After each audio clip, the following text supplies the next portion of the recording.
शास्त्र कहता है सूर्यास्त के बाद वेद के मंत्र पढ़े नहीं जा सकते। तुम राक्षसों की तरह अर्धरात्रि में विवाह कर रहे हो। अरे वो काल कुछ और था जब मुगल तुम्हारे यहां थे। रात के अंधेरे में बहू बेटियों को उठाकर ले जाते थे, दिन के उजाले में ले जाते थे, तो रात में छुप छुप करके अंधेरे में विवाह कर दिया करते थे। अब कौन मुगल और कौन अंग्रेज तुम्हारे पीछे पड़ा है? क्यों नहीं तुम सूर्यास्त के पहले विवाह करते हो, अभिजित मुहूर्त में करते हो? वेद तो वही कहता है। तो तुम्हें तो ये भी ज्ञान नहीं है। हिंदू धर्म का डंका लेके घूमते चल रहे हो, डंका पीट रहे हो हिंदू धर्म का। तुम्हारे विवाह में देवताओं का कितना अपमान होता है। अरे विवाह में दो प्रकार के कार्ड बनाओ। विवाह एक संस्कार है, विवाह एक यज्ञ है। अरे भैया, खाने पीने खिलाने वाले के लिए एक दिन रिसेप्शन जो करते हो कर दिया करना, पर विवाह में बड़े लिमिटेड लोगों को बुलाया करो।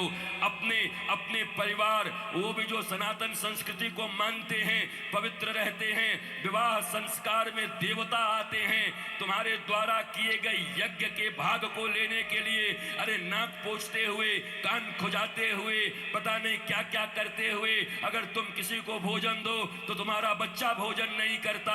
ऐसे ऐसे आंख करके बच्चे को दो। शी मम्मी कितनी गंदी हो तुम। और देवता आते हैं तुम्हारे बेटे और बेटियों के विवाह में। वो एक यज्ञ होता है। कोई शराब पी के खड़ा होता है, कोई गांजा पी के खड़ा होता है, कोई गुटखे खाए रहता है, चमड़े के बेल्ट पहने रहते हैं, जूते पहने रहते हैं। 3 घंटे तक दूल्हा उपवास नहीं रह सकता।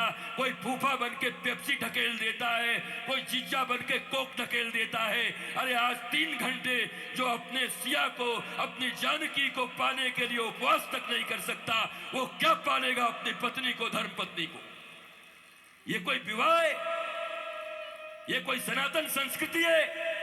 और इसी को तुम विवाह कहते हो। विवाह यज्ञ है, यज्ञ है। इसलिए हमारे यहां तलाक और डिवोर्स का कोई सिस्टम नहीं है। उनके यहां विवाह एक एग्रीमेंट है, आज हुआ है कल तोड़ देंगे। पर सनातन संस्कृति धर्म पत्नी और पति स्वामी, इस प्रकार की एक संरचना है। विष्णु और लक्ष्मी बताया जाता उनको। तुम कौन से विवाह कर रहे हो? अंग्रेजों के पिट्ठुओं, अंग्रेजों के गुलाम बड़े बन गए हो। भारत के पैसे खा करके उन पैसों से भारत को ये दिखा रहे हो अंग्रेजों और पाश्चात्य संस्कृति की तरह विवाह करके साधारण भारतीयों के मन में लोभ उत्पन्न कर रहे हो।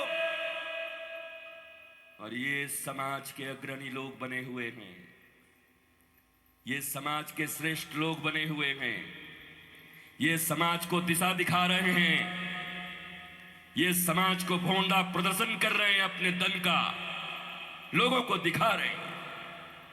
एक गरीब बेचारा विवाह करने में भी लज्जा करता है, इतना आडंबर बना दिया।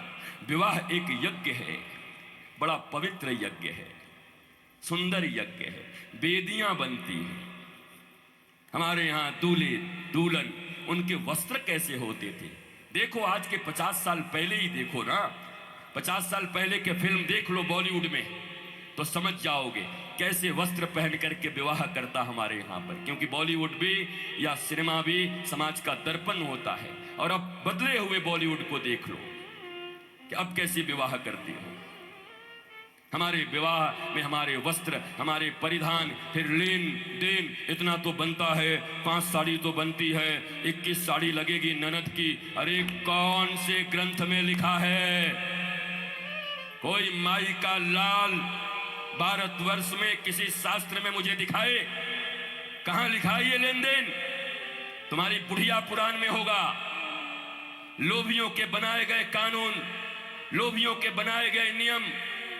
अरे जरा सोचो, एक बच्ची, एक बेटी अपना नाम, अपना गोत्र छोड़कर आती, अपना टाइटल छोड़ करके आती, अपने घर परिवार, माता पिता भाई बहन सखी सहेली छोड़कर आती, और तुम्हारे वंश को बढ़ाने के लिए तुम्हारे घर में आती है। उसको भी टीवी, फ्रिज और कार के लिए मिट्टी, तेल और पेट्रोल से जला देते हो। तुम्हें शर्म नहीं आती?